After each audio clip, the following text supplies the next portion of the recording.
एक जंगल में टुन्नी चिड़िया अपनी 7 सहेलियों के साथ रहती थी।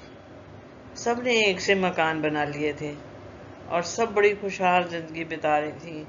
सब लोग एक दूसरे की मदद करती थी, साथ खाना, साथ उड़ के जाना, दाना चुगना।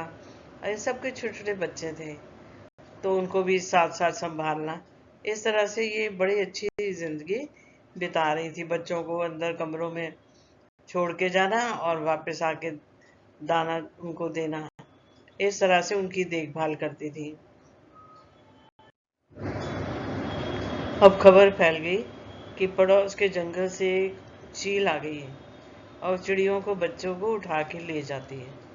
तो टुन्नी सब बच्चों को इकट्ठा करती है, सब चिड़ियों के बच्चों को इकट्ठा करती है और उनको समझाती है कि देखो, कोई भी दरवाज़ा खटखटाए, कोई भी बुलाए, नहीं खोलना। तुम तो अपनी माँ, सब हम चिड़िया हैं, तुम हम सब की आवाज़ को पहचानती हो, तो हमारी आवाज़ पहचान कर ही दरवाज़ा खोलना, नहीं तो किसी को दरवाज़ा नहीं खोलना। एक दिन चील उड़ के तोते के पास आ जाती है।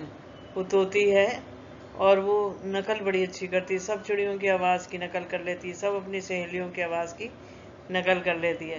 तो चील उसकी खूब तारीफ करती है कि देखो, मैंने को पता चला है कि तुम बहुत अच्छी अच्छी आवाज़ें निकालती हो, ठीक है, तो मेरे को भी सुनना है, मेरे को भी मज़ा आएगा। तो मेरे को तुम सुनाओगी ना आवाज़ें? तो उसने कहा, हाँ मैं ज़रूर सुनाऊंगी। तोता बहुत खुश हो गया। वो तो बहुत घमंड से नाचने लगा और फिर उसने वादा किया कि वो उसको अपनी आवाज़ें सभी चिड़ियों की सुनाएगा। तो चील ने उसको मिर्चें ला के दी थी अपने जंगल से। वो उसको ऑफर करी और उसको कहा कि जब वो ऐसी आवाज़ें मुझे सुनाएगी तो मैं और इसको बहुत सारी हरी मिर्चें ला के दूंगा।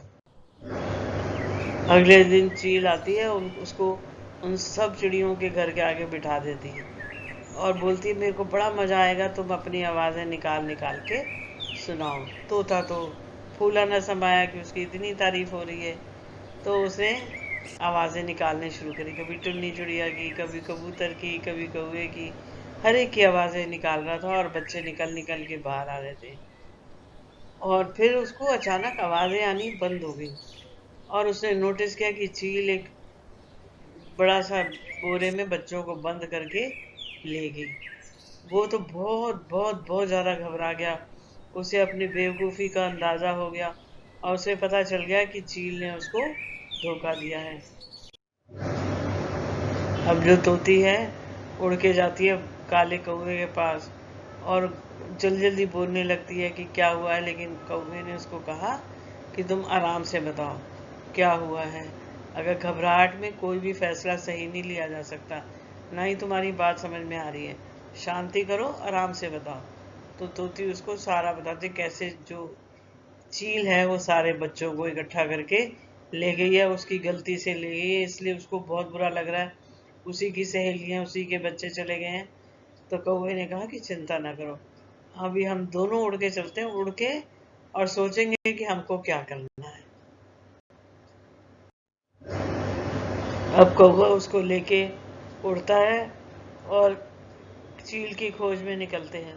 तभी सारे पक्षी भी उनको मिल जाते हैं, टुन्नी भी, मीनू भी, रानी, सब सहेलियां मिल जाती हैं और सब मिलके चील को ढूंढने का कोशिश करती हैं। तेजी से उड़ती हैं और जंगल जंगल घूम के उसको ढूंढने की कोशिश करती हैं। अब वो लोग वहां पहुंचते हैं जहाँ चील बैठा है। वो अलसाया सा एक पेड़ पे बैठा हुआ है, उम्मीदा सा है। उसने थैले, बच्चों का थैला नीचे रखा हुआ है क्योंकि वो बहुत थका हुआ था, वो लंबे सफ़र से आया था। तो उसने सोचा कि मैं आराम कर लूँ, फिर खा लूँगा आराम से। तो वो थैले को नीचे रखा हुआ था, बच्चे बंधे हुए थे। कौवे ने सबको चुप रहने का इशारा किया और थैले को खींच लिया। फिर थैला खोल लिया, बच्चे निकाल लिए और सबको उड़ जाने को कहा कि बच्चों को लेके भाग जाओ। और फिर सब लोग बच्चों को लेके भाग गए।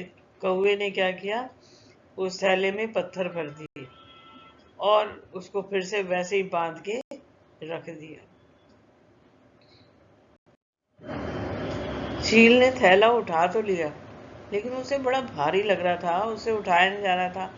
फिर भी उड़ते उड़ते एक तालाब के पास पहुंच गई और उसने सोचा कि मैं तालाब को क्रॉस करके अपने जंगल की तरफ जाऊंगी, लेकिन ऐसा हो न सका।